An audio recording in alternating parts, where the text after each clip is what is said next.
Hello friends, welcome to my YouTube channel. दोस्तों बहुत स्वागत है आपका अपने YouTube channel Pritam Bhojpuri update में। अभी से वीडियो दे दीजिए लाइक और चैनल ने तो सब्सक्राइब करते बेल आइकन जोड़ दबा लीजिए, क्योंकि भोजपुरी सभी छोटी बड़ी खबरें आप तो इसी चैनल देखने को मिलती रहती है।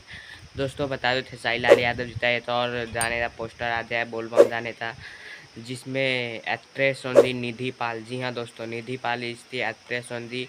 SRT म्यूजिक से इसका वीडियो जाने था पोस्टर आप अपने सीन पर देख सकते हैं। गाने का नाम है रील बना लेना बलम। जी हाँ दोस्तों, बलम रील बना लेना गाने का नाम है।